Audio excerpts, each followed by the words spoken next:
Hello friends, welcome once again to my channel. कैसे हैं आप सब? उम्मीद करती हूँ आप सभी अच्छे होंगे। तो आज के इस ट्यूटोरियल में हम पढ़ने वाले हैं मोस्ट कंफ्यूजिंग वर्ड्स के बारे में। जी हाँ, जैसा कि आप देख पा रहे हैं स्क्रीन पर, हमारे पास यहाँ दो वर्ड्स हैं। दोनों ही वर्ड्स एक जैसे हैं दिखने में, यानी कि इनकी स्पेलिंग एक जैसी है, बट इनके प्रोनाउंसिएशन अलग अलग होते हैं। एक होता है लिव और दूसरा होता है लाइव। तो आइए जानते हैं कि इन दोनों के बीच में डिफरेंस क्या होता है और इन्हें हम कैसे यूज़ करते हैं। चलिए सबसे पहले हम देखते हैं LIVE यानी कि लिव, इस प्रोनाउंसिएशन के साथ वर्ड को। जब मैं LIVE को लिव प्रोनाउंस करूंगी तो इसका मतलब ये होगा कि इसका अर्थ कहलाएगा रहना, यानी कहीं पर रहना, निवास करना। और यह इंग्लिश ग्रामर में एक वर्ब होती है। जी हाँ, जैसे हम हिंदी में कहते हैं क्रिया, यानी कि action verb. Okay, I hope यहाँ तक आपके समझ में आया होगा। अब आते हैं मेन बात पर। जब भी हम LIVE इस वर्ड को लिव कहेंगे तो इसका मतलब ये है कि यह वर्ब होगी और वर्ब की होती हैं 4 फॉर्म्स, जो कि आपके सामने हैं। तो सबसे पहले लिव और लिव्स, फिर उसके बाद लिव्ड, फिर उसके बाद सेम वर्ड लिव्ड और सबसे लास्ट में लिविंग। दोस्तों, यहाँ पर मैं उम्मीद करती हूँ कि आप सभी को मालूम होगा कि टेंसेस क्या होते हैं, क्योंकि वर्ब की फॉर्म्स को जानने के लिए हमें टेंसेस का पता होना ज़रूरी है। यदि आप न्यू हैं और अभी ग्रामर सीख रहे हैं तो डोंट वरी, मेरे चैनल पर प्लेलिस्ट में जाकर आप टेंसेस से रिलेटेड वीडियोस देख सकते हैं। टेंसेस वहाँ पर एक टाइटल है प्लेलिस्ट का, तो उन्हें चेक कीजिए और टेंसेस के बारे में जानकारी लीजिए। तो हम बात कर रहे थे लिव वर्ब की फॉर्म्स के बारे में। जी हाँ, जो कि होती हैं 4 यानी कि 4। सबसे पहले है लिव और लिव्स। ये दोनों ही फॉर्म्स यूज़ की जाती हैं प्रेजेंट इंडेफिनिट टेंस के सेंटेंसेस में, ठीक है। उसके बाद बारी आती है लिव्ड फॉर्म की। लिव्ड फॉर्म को जब हम as a single word use करते हैं तो वो बन जाती है सेकेंड फॉर्म ऑफ वर्ब, जिसका यूज़ केवल और केवल पास्ट इंडेफिनिट टेंस के सेंटेंसेस में किया जाता है। इसके बाद यहाँ पर एक बार फिर से लिव्ड का यूज़ किया जाता है सेम स्पेलिंग के साथ, लेकिन इसे यूज़ किया जाएगा एज अ थर्ड फॉर्म। ध्यान रहे, जब हम लिव्ड वर्ड को as a third form use करते हैं तो इसे सिंगल यूज़ नहीं किया जाता है।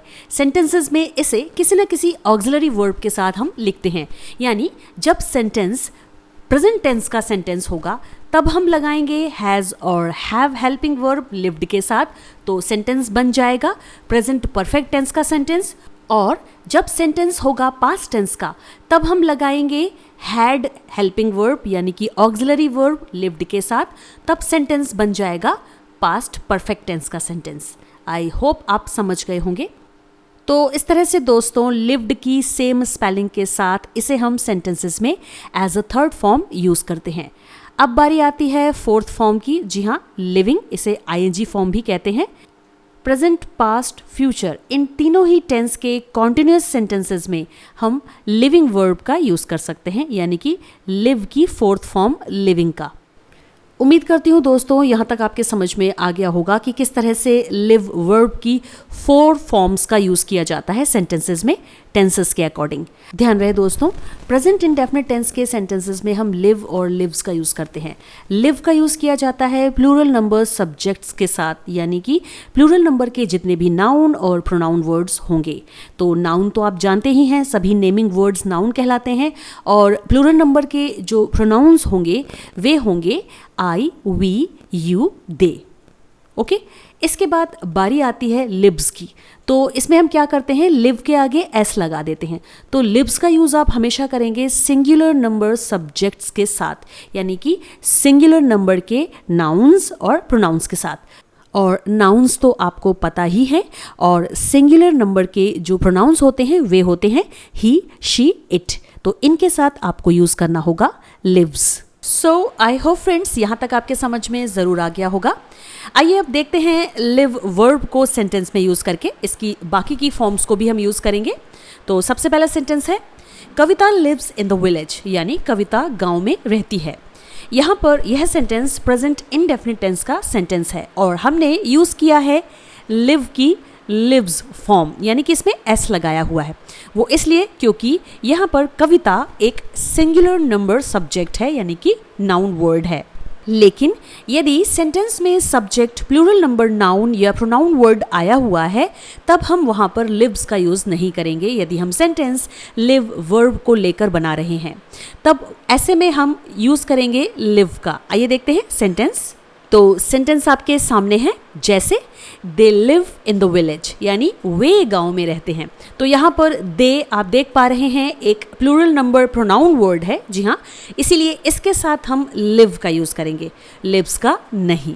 आई होप आप यहाँ पर दोनों ही एग्जाम्पल्स को अच्छे से समझ गए होंगे। चलिए अब देखते हैं लिव वर्ब की सेकेंड फॉर्म को, जो कि है लिव्ड। अब मान लीजिए दोस्तों, मुझे कहना है कि कविता गांव में रहती थी, यानी सेंटेंस को हम पास्ट इंडेफिनिट टेंस में बदल देते हैं। तो इंग्लिश में सेंटेंस कुछ इस तरह से होगा, कविता लिव्ड इन द विलेज। जी हाँ, लिव्स की जगह पर हम यहाँ पर ऐड कर देंगे लिव्ड, क्योंकि यह सेंटेंस पास्ट इंडेफिनिट टेंस का है। ध्यान रहे दोस्तों, सब्जेक्ट्स चाहे सिंगुलर नंबर में हो या फिर प्लूरल नंबर में, लिव वर्ब की सेकेंड फॉर्म यानी लिव्ड का यूज हम दोनों के साथ ही कर देते हैं, यानी लिव्ड फॉर्म में कोई बदलाव नहीं आता है सब्जेक्ट्स को लेकर। ऑलराइट, अब यहाँ पर आप सेकेंड सेंटेंस को ध्यान से देखिए। मान लीजिए हमें कहना है कि वे गांव में रहते थे, तो सेंटेंस कुछ इस तरह से होगा इंग्लिश में, they lived in the village. जी हाँ, यहाँ पर भी हमने लिव्ड का ही यूज़ किया है, भले ही हमारा सब्जेक्ट यहाँ पर प्लूरल नंबर में है। तो आई होप यहाँ तक आप समझ गए होंगे। अब हम बात करते हैं लिव वर्ब की थर्ड फॉर्म की। जी हाँ, जो सेम एज इट इज़ ही होती है, लिव्ड, लेकिन जब हम लिव्ड का use as a third form करते हैं टेंसेस के अकॉर्डिंग, तब हम उसके साथ ऑक्सिलरीज वर्ब का यूज़ करते हैं। जी हाँ, सेंटेंस को ध्यान से देखिए। अब मान लीजिए मुझे कहना है कि कविता गांव में रह चुकी है, तो सेंटेंस कुछ इस तरह से होगा, Kavita has lived in the village, यानी हमें लिव्ड वर्ब के साथ ऑक्सिलरी वर्ब को लगाना होगा, क्योंकि इसे यूज़ किया जा रहा है as a third form of verb, यानी कि मेन वर्ब। और हैज़ के लगने पर सेंटेंस बन जाएगा प्रेजेंट परफेक्ट टेंस। लेकिन यदि सेंटेंस पास्ट परफेक्ट टेंस का है तो आपको ऑक्सिलरीज चेंज करनी होंगी। पास्ट परफेक्ट में लग जाएगा हैड।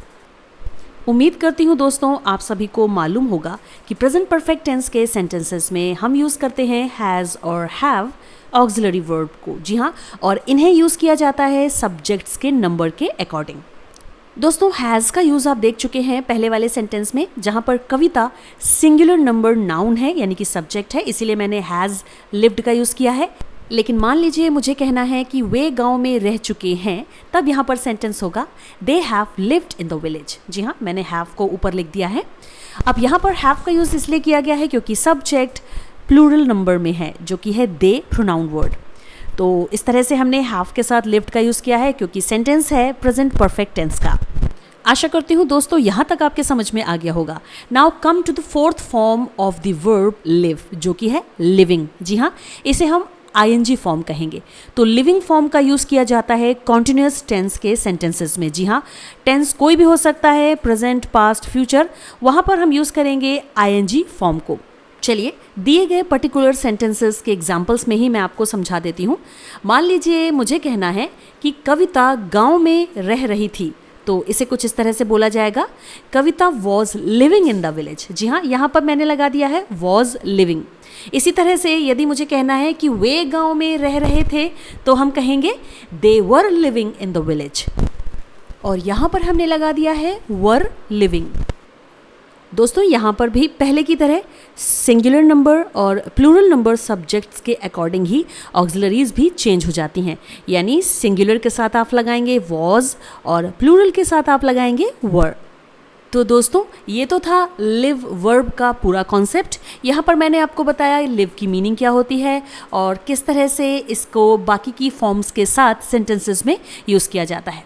चलिए, अब हम बात करते हैं LIVE इस दूसरे वर्ड की, जिसे हम प्रोनाउंस करते हैं लाइव, जो कि लिव वर्ब से काफ़ी अलग होता है। और लाइव की हिंदी मीनिंग होती है जीवित, यानी कि किसी चीज़ में जीवन का होना। इंग्लिश ग्रामर में लाइव एक एडजेक्टिव वर्ड है, आई होप आप सभी जानते होंगे। A word which describes a noun, यानी एडजेक्टिव ऐसा शब्द होता है जो किसी संज्ञा शब्द की विशेषता बतलाता है। आइए दोस्तों लाइव वर्ड को सेंटेंसेस में यूज करके देखते हैं। तो सबसे पहला सेंटेंस आपके सामने है, today we arranged a live music concert at night, यानी आज हमने रात को एक म्यूजिक कॉन्सर्ट यानी कि एक लाइव म्यूजिक कॉन्सर्ट अरेंज्ड किया है। जी हाँ, इस सेंटेंस में मैंने यूज किया है लाइव वर्ड का, आप देख सकते हैं।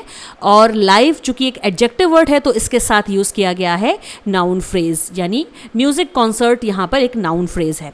ऑलराइट, यहाँ तक समझ में आ गया। अब मैं आपको बताती हूँ कि यहाँ पर लाइव की मीनिंग क्या है। जी हाँ, यहाँ पर लाइव की मीनिंग हैविंग लाइफ बिल्कुल नहीं है, यानी जीवित होना, बिल्कुल भी इस अर्थ में इसका यूज़ यहाँ नहीं किया गया है, बल्कि यहाँ पर इसका यूज़ किया गया है एग्जिस्टिंग इन रियलिटी, इस अर्थ में। जी हाँ, यहाँ पर हम बात कर रहे हैं एक ऐसे संगीत के प्रोग्राम की जिसे हम रियलिटी में देखेंगे, एंजॉय करेंगे। ठीक है, तो इस तरह से भी हम लाइव वर्ड का यूज कर सकते हैं एग्जिस्टिंग इन रियलिटी के अर्थ में। आइए देखते हैं एक और सेंटेंस। तो सेंटेंस है, yesterday I had attend a live class of my subject.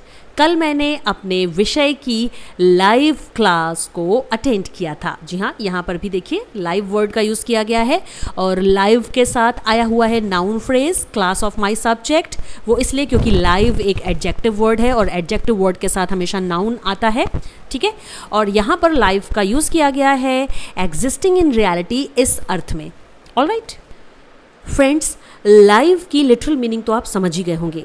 Live की लिटरल मीनिंग होती है जीवित, यानी किसी चीज़ का जीवित होना, उसमें जीवन होना, हैविंग अ लाइफ। तो इस अर्थ में तो हम यूज़ करते ही हैं इस वर्ड को, साथ ही साथ कुछ अन्य अर्थों में भी इसका इस्तेमाल किया जाता है। ऑलराइट, अब निम्नलिखित सेंटेंसेस में आपने देखा ही होगा कि मैंने लाइव वर्ड को यूज़ किया है और उसकी जो मीनिंग रही है वो एग्जिस्टिंग इन रियलिटी रही है। जी हाँ, अब आप समझ लीजिए कि एग्जिस्टिंग इन रियलिटी का अर्थ क्या होता है। ऑलराइट, देखिए एग्जिस्टिंग इन रियलिटी का अर्थ होता है किसी चीज़ का हकीकत में मौजूद होना। मान लीजिए किसी चीज़ को या फिर किसी एक्टिविटी को हम प्रत्यक्ष रूप से अपनी आंखों से देख रहे हैं और अपने कानों से सुन रहे हैं, तो वह कंडीशन आपकी कहलाएगी लाइव। और ऐसी कंडीशन में हम यूज़ करेंगे live word existing in reality के अर्थ में। आई होप आपको समझ में आ गया होगा। लेकिन दोस्तों, यदि हमें कहना है कि किसी चीज़ के अंदर जीवन है, किसी जीव प्राणी के अंदर जीवन है, वह जीवित है, तो इसके लिए भी हम सेम वर्ड का यूज़ करेंगे, लेकिन उसका भावार्थ, उसकी मीनिंग अलग होगी। सेंटेंस आपके सामने है, ध्यान से देखिए। I have seen a live tortoise at the beach, यानी बीच पर मैंने जीवित कछुआ देखा। अब देखिए यहाँ पर मैं जीवित कछुए की बात कर रही हूँ, यानी हैविंग अ लाइफ, इस अर्थ में मैंने लाइव वर्ड का यूज़ किया है जो कि एक एडजेक्टिव है। अब चूंकि यह एडजेक्टिव है इसीलिए इसके साथ टॉर्टॉइस एक नाउन वर्ड का यूज़ हुआ है। तो इस तरह से दोस्तों हमने जीवित यानी हैविंग अ लाइफ, इस अर्थ में लाइव सेम वर्ड का यूज़ किया है जो कि एक एडजेक्टिव है। आशा करती हूँ आप सभी को ये तीनों एग्जाम्पल्स ज़रूर समझ में आए होंगे और आपको यहाँ पर क्लियर हो गया होगा कि लिव और लाइव ये दोनों ही वर्ड्स अलग अलग हैं, इनका कॉन्सेप्ट काफ़ी ब्रॉड है और इन्हें अलग अलग तरीके से सेंटेंसेस में यूज़ किया जाता है। So friends, that's all in this video. Keep watching, keep subscribing. Thank you so much. Take care. Bye-bye.